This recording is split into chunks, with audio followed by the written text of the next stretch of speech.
혼다가 한국에서 짐을 쌌어. 근데 이상해. 미국에서도 일본에서도 동남아에서도 멀쩡히 파는 혼다가 왜 하필 한국부터 버렸을까?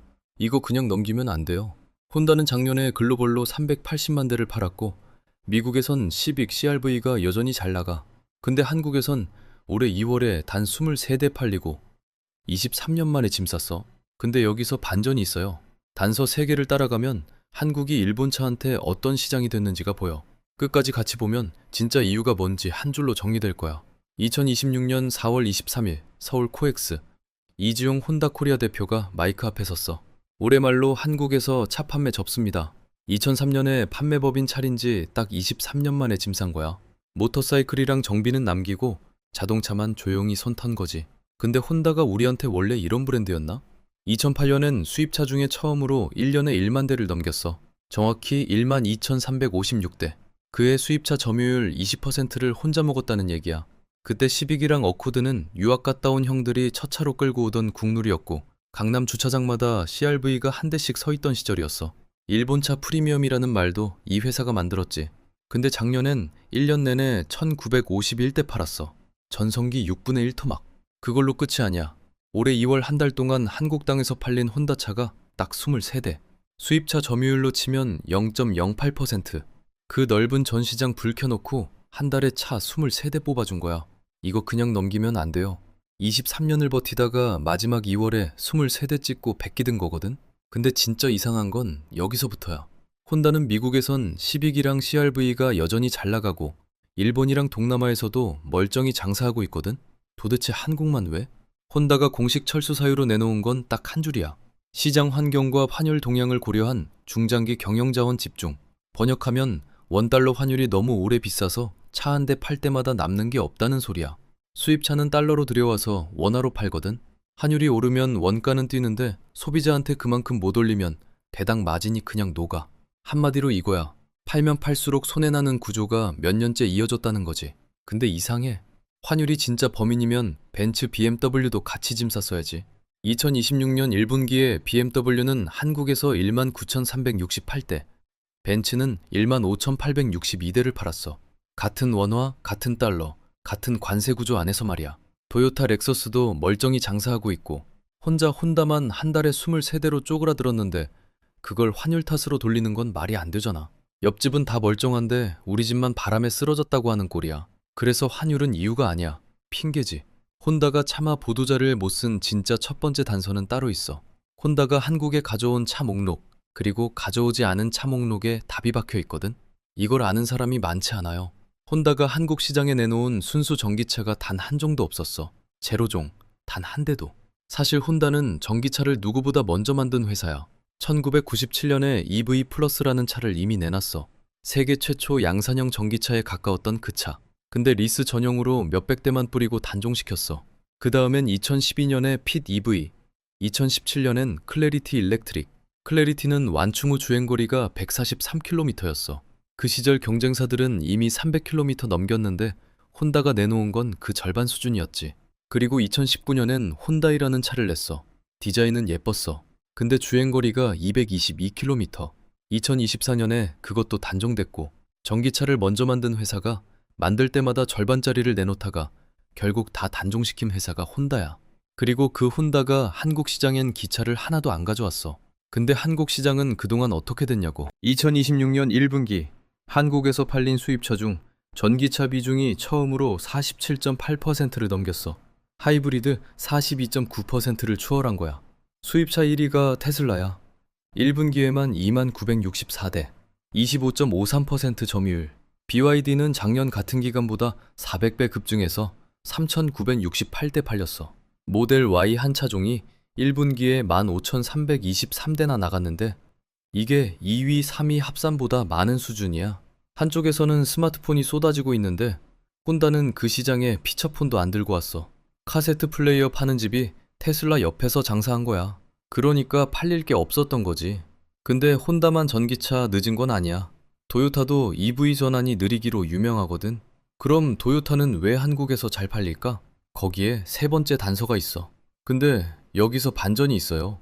한국 수입차 시장에서 전기차 말고 남은 파이가 뭐냐면 바로 하이브리드야. 그리고 그 하이브리드 시장에서 혼다는 같은 일본 차인 도요타, 렉서스한테 진작에 발렸거든. 기술 얘기를 잠깐 하면 도요타가 쓰는 하이브리드 시스템은 THS라고 불러. 엔진이랑 모터가 상황에 따라 각자 혹은 함께 굴러가는 직병렬 방식이야. 근데 혼다 IMA는 엔진이 주인공이고 모터는 그냥 도우미 역할이야. 연비에서 차이가 크게 났어. 프리우스가 나왔을 때 혼다가 얼마나 얻어맞았냐면 결국 혼다는 하이브리드 라인업을 줄이고 가격 경쟁 쪽으로 방향을 틀었어. 기술로 맞붙었다가 완패한 거지. 한국에서 그 결과는 숫자로 보면 딱 나와. 올해 1분기에 렉서스는 3,755대 팔렸어. 도요타 하이브리드 수요가 렉서스 프리미엄 라인으로 올라가면서 쭉쭉 팔리는 중인데 혼다는 같은 기간에 거의 0에 수렴했어. 일본 차끼리 먼저 갈라진 거야. 근데 그게 전부가 아니야. 이것만 기억해요. 혼다는 한국에서 일본 차한테 맞고 한국 차한테 또 맞았어. 현대 기아가 2025년에 글로벌로 팔아치운 게 727만 대야. 현대 414만, 기아 314만. 그럼 혼다는 글로벌 380만 대, 닛산까지 합쳐서 715만 대야. 현대 기아 한 그룹보다 일본 2대 브랜드 합산이 적다는 얘기야. 그러니까 구조가 이렇게 돼. 전기차 시장에선 테슬라, BYD한테 밀리고 하이브리드 시장에선 도요타, 렉서스한테 밀리고 그 밑에선 현대, 기아, 제네시스한테 맞는 거야. 혼다는 한국에서 세 방향에서 동시에 맞은 거야. 동네에 이마트, 롯데마트 있는데 그 사이에 수입 식료품점 하나 들어온 꼴이야. 팔 물건도 없고 가격 경쟁도 안 되고 비슷한 걸 파는 집이 이미 자리 잡고 있는 거지. 그럼 이제 정답이 나왔어. 환율은 핑계였고 전기차 영종의 체급 자체가 안 됐던 게 진짜 이유야. 근데 진짜 중요한 건 이 사건이 혼자서 일어난 게 아니란 거야. 한마디로 이거야. 한국은 일본 차한테 팔 물건도 없고 팔 체급도 안 되는 시장이 됐어. 혼다가 제일 먼저 손댄 건 그 구조를 제일 먼저 받아들인 거야. 글로벌로 보면 혼다는 아직 380만 대 팔아. 미국에선 시빅 CRV가 여전히 내연차 하이브리드로 잘 나가고 동남아에선 오토바이 포함 물건이 잘 팔려. 일본 내수도 크게 흔들리지 않았어. 근데 한국은 달라. 내연차 인기는 죽었고 전기차는 제로종이고 하이브리드는 도요타한테 밀리고 가격대는 한국 차가 다 잡아먹었어. 이 세 가지가 전부 다 겹치는 시장은 전 세계에서 한국 하나야. 그러니까 혼다가 가장 먼저 정리한 거지. CRV 굴리는 사람, 어코드 타는 사람. 지금 이 얘기 들으면 내 차는 어떻게 되는 거야? 가 걱정이겠지. 결론부터 말하면 판매는 올해 말로 끝나도 AS는 법이 지켜줘. 자동차 관리법상 판매 종료 후 최소 8년까지 부품 공급이랑 수리 서비스를 유지해야 해. 전국 18개 서비스 센터도 그대로 돌아가고 지금 탄 차 바꿀 때까지 정비는 문제 없어. 근데 한 가지는 솔직하게 말할게. 중고차 값은 떨어질 거야. 브랜드가 한국에서 철수하면 중고 시장에서 수요가 사라져. 실제로 과거에 철수한 수입 브랜드들 보면 발표 이후 중고가가 빠르게 내려갔어. 차를 팔 생각이 있으면 타이밍을 빨리 잡는 게 낫고 계속 탈 거면 AS 기간 내에 꾸준히 관리하는 게 맞아. 재고 할인 노리는 사람들도 있을 텐데 실제로 연말까지 재고 세일은 들어올 거야. 다만 CRV 같은 인기 모델은 생각보다 빨리 빠질 수 있어. 남은 재고가 많지 않거든. 근데 진짜 이상한 건 이 사건이 혼다만의 일이 아니라는 거야. 지금 일본 본사에서 더 큰 일이 벌어지고 있어. 근데 여기서 반전이 있어요. 한국 철수가 끝이 아니야. 혼다 본사 쪽을 보면 이게 얼마나 큰 사건인지가 보여.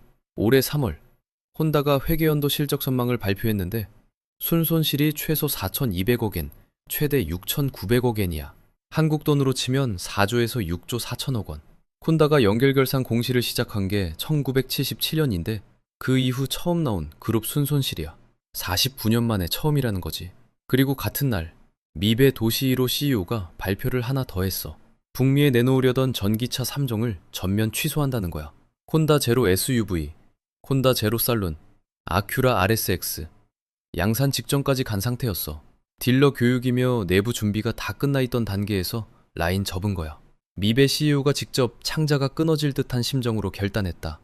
고 했어. 향후 2년 누적 손실을 최대 23조 원으로 추산하면서 방향을 완전히 바꾼 거야. 2021년에 2040년까지 전차종 전기차, 수소차로 전환하겠다고 선언했던 혼다가 5년 만에 그 계획을 사실상 접은 거지. 파트너십도 줄줄이 무너졌어.